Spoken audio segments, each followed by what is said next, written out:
Imagine stepping outside your home one quiet morning only to find your property violated, your lock cut, and your Jeep missing. For most people, it would be a nightmare, a blatant act of theft carried out in broad daylight.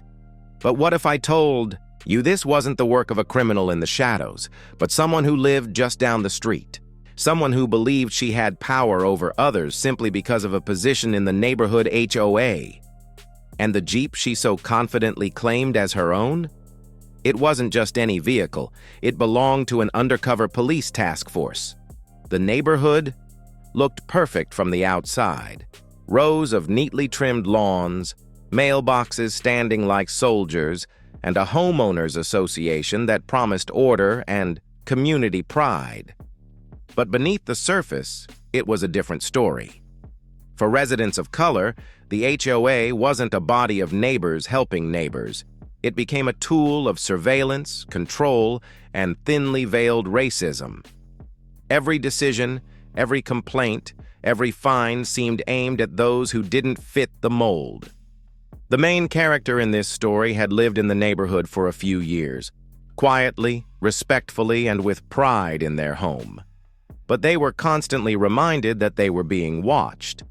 Notices appeared for supposed violations, trash, cans left out too long, grass an inch too high, or cars parked slightly off-center. Things their white neighbors did every day without consequence. Among the board, one woman stood out. She was the self-appointed enforcer, often patrolling the streets like it was her personal kingdom. She was known in whispers as Karen, the type of HOA member who believed rules were weapons, not guidelines. For her, the presence of a black family with a rugged Jeep parked in their driveway was more than a violation. It was a challenge to her imagined authority. The Jeep wasn't flashy, but it stood out. Strong, reinforced, and with subtle modifications, it had more significance than most realized. It wasn't just transportation. It was assigned to a special police task force. Its presence was meant to blend in, but to Karen, it was an eyesore, an intrusion she convinced herself needed to be handled. The complaints started small, like whispers growing louder. First, a letter slipped under the door citing unapproved modifications to the vehicle. Then, warnings about parking, violations, despite the Jeep sitting perfectly in the homeowner's driveway. Each notice carried undertones that went beyond HOA rules. It wasn't just about the Jeep, it was about who owned it. Neighbors began to notice Karen's behavior. She circled the house on her evening walks, her eyes fixed on the driveway. She asked intrusive questions at community meetings, demanding to know why such a vehicle was necessary in their peaceful suburb. It was harassment dressed up as neighborhood concern, and it wore on the family daily. But Karen didn't stop there. Her obsession grew, fueled by entitlement and prejudice. One evening, she was seen photographing the Jeep, pacing around it, and muttering about safety hazards.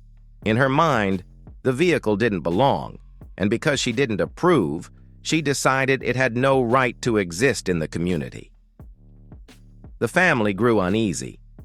They knew racism when they saw it, and they knew it wasn't just about property, it was about erasure, about someone trying to make them feel unwelcome in a place they had every right to call home. Yet, what Karen didn't realize was the storm she was brewing for herself. Weeks passed, and the tension grew unbearable. Late at night, the sound of footsteps lingered near the driveway. Early mornings, they found fresh chalk marks near their tires, subtle signs that someone had been measuring, documenting, preparing. Then, one morning, it happened. The homeowner walked outside to find the lock on the Jeep's wheel clamp cut clean through. The vehicle was gone.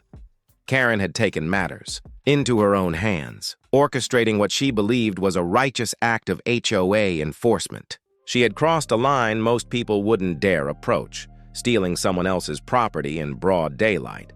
But this wasn't just theft. By targeting that Jeep, she hadn't just violated a neighbor. she had tampered with a police task, forces operation, ripping away a vehicle tied to active investigations. What she thought was petty HOA enforcement had suddenly become a federal-level crime.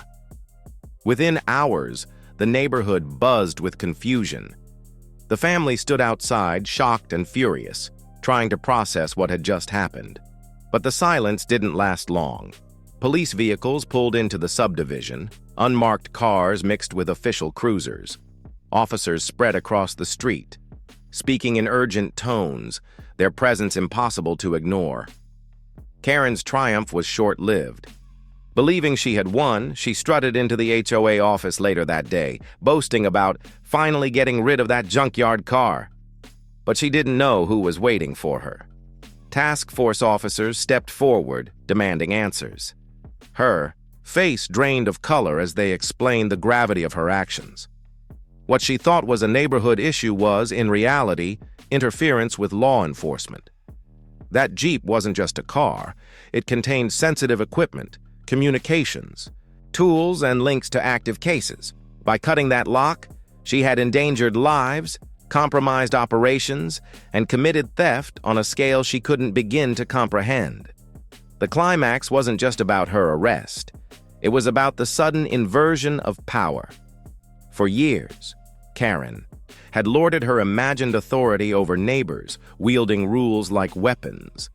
But now, stripped of her smug confidence, she was confronted with the reality that she wasn't above the law. The very system she claimed to represent had turned against her. As neighbors watched from behind curtains and porches, the scene etched itself into memory. The image of Karen being led away wasn't just satisfying, it was symbolic. It was a rare moment when entitlement, fueled by prejudice, collided head-on with accountability. In the days that followed, the story spread beyond the neighborhood. It wasn't just about a Jeep or even about an HOA.